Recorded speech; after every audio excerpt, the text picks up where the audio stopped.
everyone, to a Popcorn Heroes review of The Farewell. I am your host, Pedro, and with me today is Shanti. Hi. What's up? Nothing. Okay. You ready to review this movie? Yeah. Okay.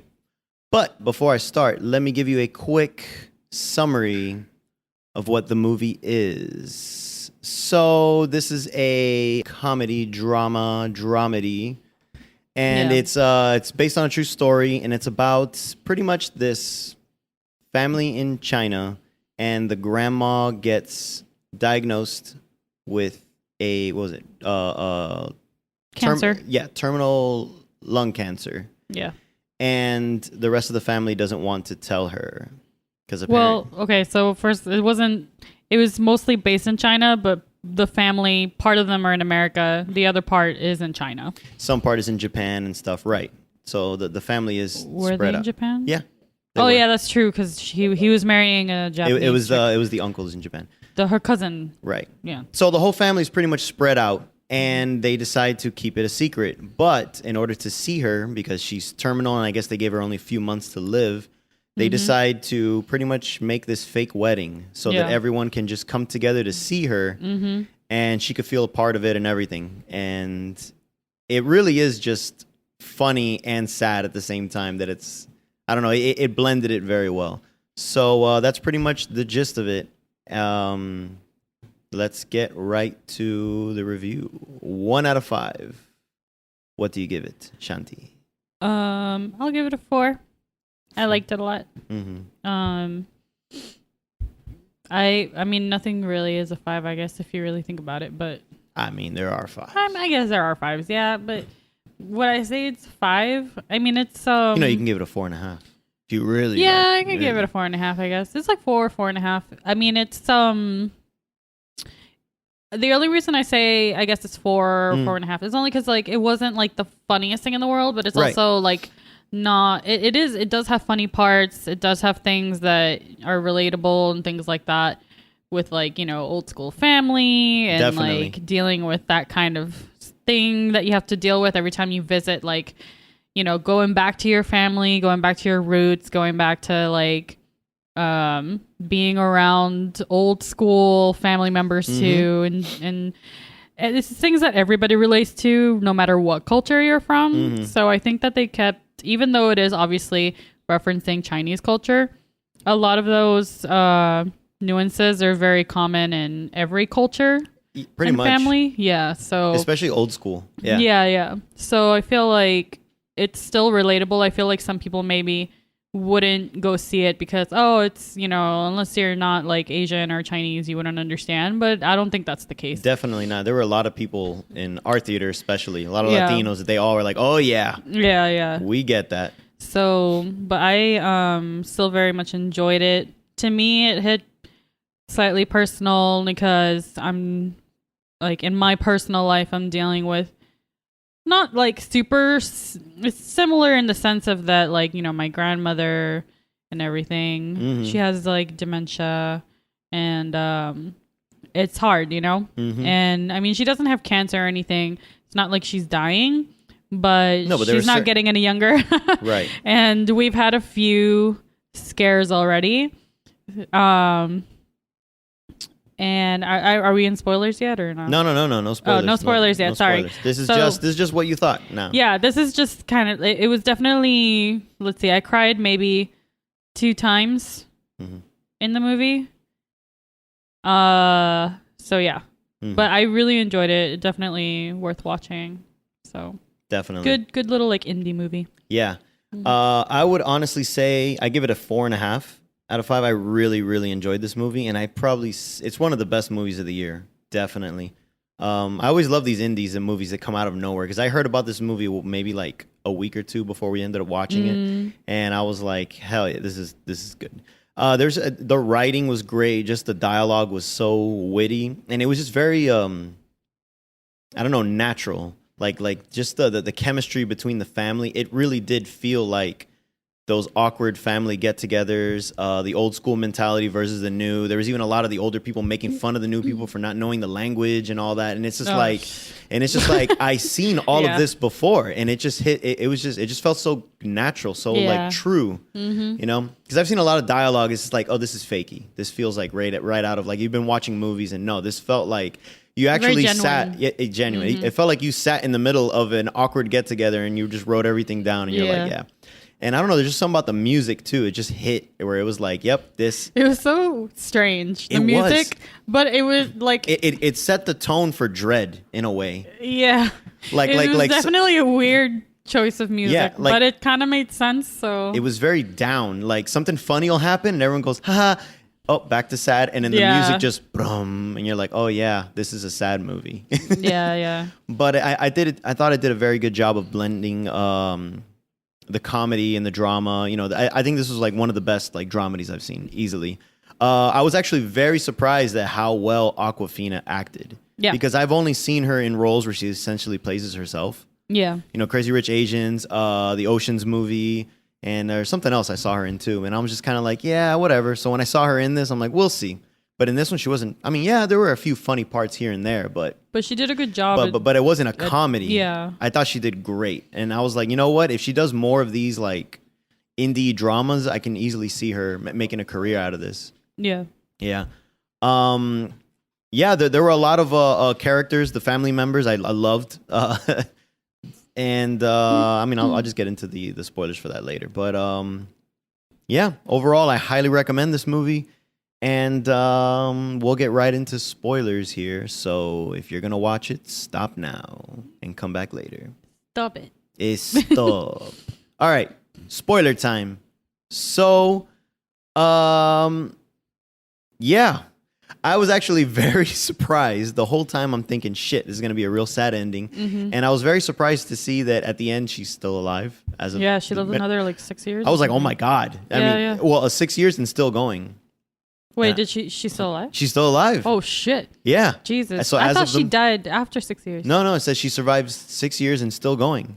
Oh my God. Yeah, it's and I was like, holy shit. It makes you think, you know, like the whole, if that kind of mentality is a good thing for older people, not for like youngins, you know, because it's like I feel like for the young ones, I wouldn't feel like it'd be a good idea. I could see what you're getting at, but I mean, obviously keeping it a secret is wrong. And that's one of the things I like about this movie, because there's a good moral question, like back and forth of like, what's morally right? Should you tell her? Should you not? Yeah. So you had the old school Chinese mentality pretty much saying, no, don't tell her, because then you're pretty much killing her. She's pretty much dead. Because they're pretty much saying that's what kills her. That's what kills her. Instead of, like, that's what kills them. Like anybody who, if you have cancer or a terminally ill disease and like you tell them, their brain automatically thinks that they're like, that's it, I'm dead. They go into essentially like a zombie mode almost, where they're like, why anymore? And then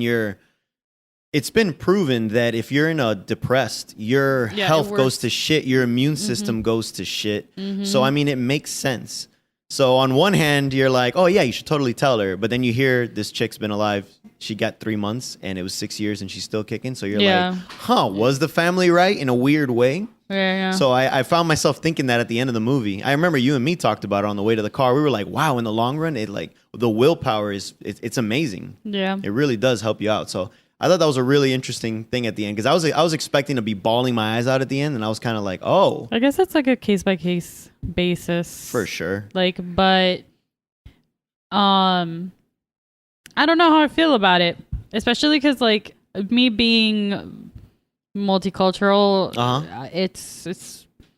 it's weird to see how all they're so different. I don't know how that culture takes it. Yeah, but I don't know. Because, like, you know, I've had family members that have died from cancer. Yeah. So the main character is Billy. So you were pretty much in her shoes, like, yo, we got to tell her. Like totally. I don't know. Like, I understand. I guess I feel like it really just depends. I did want to side with Billy in the sense of, like, I want to tell her because I want her to be able to do what she needs to do. Right.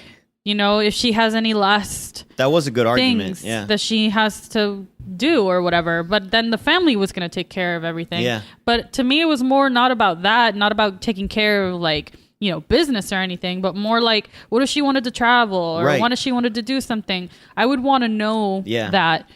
And then if I'm not going to tell her, then I'll just take her. You know what I mean? Yeah, yeah. I would have found a way. Like I would have been like, let's say she wanted to go on vacation somewhere Right. that she always wanted to go. I would have like Yeah. instead of a fake wedding, we would have Yeah. made a family destination. Hey, Grandma, thing. where have you always wanted to go? Wow, we won the lottery. Let's go there. Yeah, exactly. I would have like come up with some bullshit like that to make her go, Yeah. you know? But I remember there was that scene where she started saying, what if she wants to do this? What if she wants to talk to somebody again? Or what? You know what I kind of thought in the wedding? They were in the wedding when they're all sitting and, you know, they were playing that game where they were doing like the chicken dance. Chicken dance. Well, it was such a funny scene. There was no a point funny to it, but just seeing her, every time I saw her happy, I was like, oh my God, this is amazing. Yeah. But there was that guy that she had like a past with.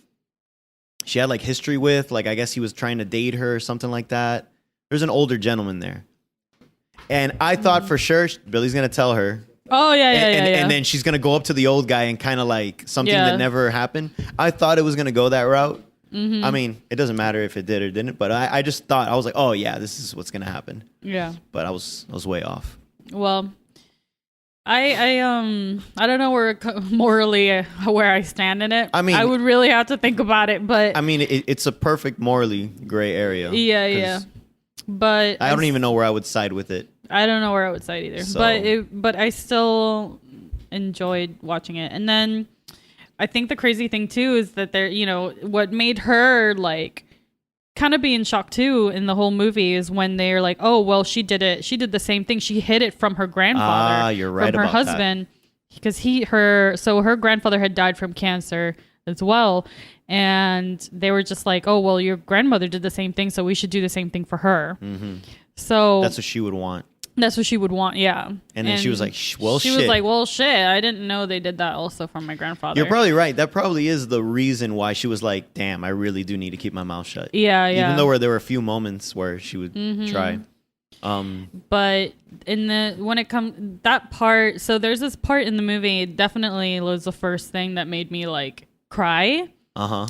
Was the grandfather scene. So you didn't notice. I not. don't think you like caught what happened. See, I saw it. I know what scene you're talking about where the old man is on the window, like yeah, smoking. it was in her window, so it's like her grandfather's ghost that was there. See, I didn't catch it. I thought it was an old man living upstairs. No. And the smoke came down. No, it was her grandfather, and it was like showing the smoke still there because it was like kind of showing that he's there with her still. Uh-huh.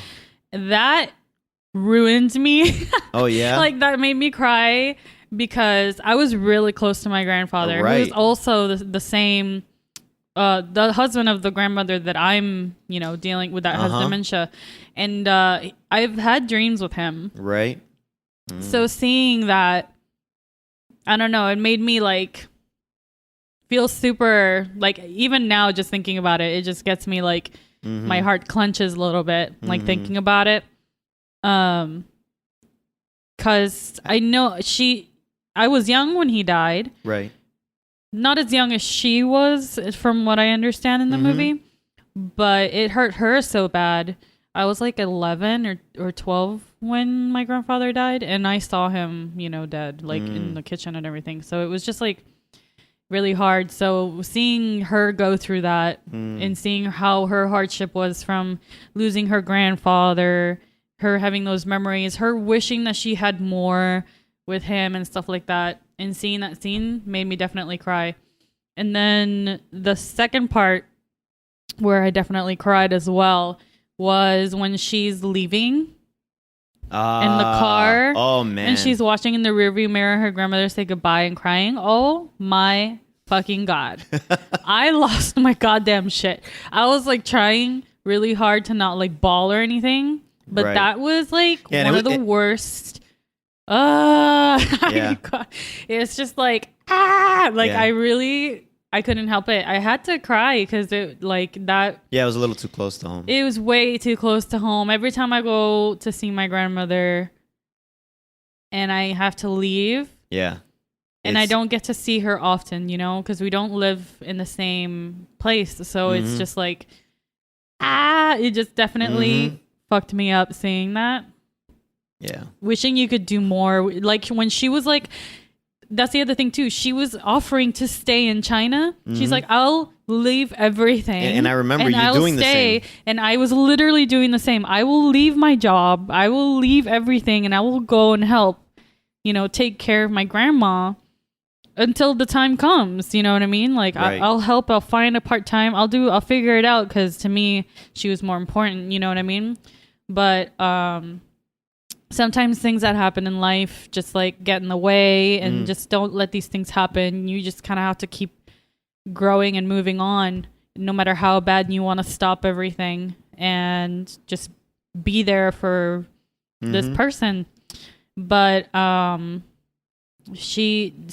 it was showing the same exact fucking thing that I had to go through essentially.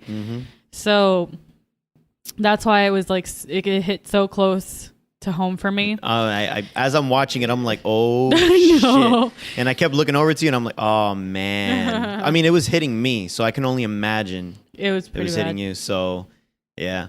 I know that there were a lot of intense moments in that movie, but I loved how they would always sprinkle in funny moments, like like where the grandma would do her workout. She just started going, ah, ah. And then she's like, come on, Billy, do it with me. And Billy's like, bah, ha. Yeah. She's like, no, ha. I thought it was so funny. Even when they ended the movie with Billy going ha in the street, I was like, huh? What the fuck? Yeah. Man, one of the I like the part where the uncle is like, your grandmother's sick. I know. Yeah. You can't tell her I know. Oh yeah. Blah, blah, blah. I know. She just keeps going through the whole movie. I know. That part was really funny. Remember, we can't tell her anything. She doesn't have long to go. I know. Oh, I don't remember how they would say that. I'm a horrible Chinese. My ancestors frown upon me. I don't know any Chinese. Either. So, my ancestors frown upon me not knowing Chinese. Sorry. But the family member dynamic that I was cracking up at was, I'm guessing it was like the cousin that was getting married. Yeah. I guess it was a cousin. And how they both, I guess, only knew Japanese. So they're struggling through Chinese and they start doing the karaoke like all awkward. And even the picture moment, like any scene that they were together, I'm like, and I started thinking, cringy. The movie didn't explain it, but I'm thinking, did they really just date for 3 months? And he was just kind of like, hey, babe, help me. Well, it's a fake wedding. Right. I'm sure she understood her being from like a similar like culture-ish, you know what I mean? I know she's Japanese. With elders, yeah. Yeah, but I'm sure she was like holding them in such high regard. Yeah. But it was just I was like, oh my God. And everyone knows, except the grandma, so everyone knows the train wreck that it is. It was just so freaking crazy. I was like, oh my God. Crazy how they went through they even did the pictures. So in Asian culture, especially like Chinese culture, when you're getting married, the pictures that they were doing with the different scenes, that's a thing, guys. Oh yeah? Yeah, that's a real thing, yeah. So they take like pictures are super important, like over there, to get those like really nice pictures with the like fancy fantasy scenes and shit like that. Like it's a big thing over there. So the thing that I was I actually forgot to look it up, but I'm curious about looking it up now. When they went to the cemetery to go see the grandpa, and then and then they were like, oh, we got to do the offerings, but they're gonna get stolen, so we need to like so they got the flowers and they started pulling the petals out, and then they were eating the food. Yeah, I was like, what the is this ghetto shit? I know about the offerings, but I've never seen people actually eat them. Right. But then again, I've never been to a cemetery myself. Right. I guess they figure it's better us than some other strangers gonna walk through and just start eating everybody's stuff. Plus, again, I wasn't raised with my Asian side, so I don't know anything. I only know through me doing research and learning through my friends and things like that are also Asian. So it's like, I don't know when it comes to that per se, but I mean, it makes sense. Yeah. I thought it was pretty funny. I just saw all of them eating, and they're all arguing about like how to break it up and everything, so no one steals it. The constant bows that they kept doing. Oh my gosh, that was the other thing that funny. was funny. Oh, please help her get a man. Yeah, one, Two, three. The bows, 1 bow, 2 bow, 3 bow. Yeah, And it was always them. It was them making fun of the younger generation. Like, oh, they're doomed. Please help them. Bow, Yeah. bow. Yeah. 1, 2. Yeah. So that was pretty funny. Yeah, a lot of those made so much sense in Latin culture for me, for sure. I was That like, too. oh my God, yeah. Yeah. But And then, oh, you're so skinny. Oh my God, every freaking get together. So, I know. but yeah, I really, really enjoyed it. I highly recommend this for everyone. Agreed. And you got anything else to add? I think that's about it. No, definitely watch it. You'll like it. You will cry even if you don't have issues. If you don't have issues with your family or grandparents. Or maybe you won't because maybe you don't like your grandparents. Who knows? But I definitely enjoyed it and I cried. So, Alrighty. That is a wrap. bye. Bye-bye.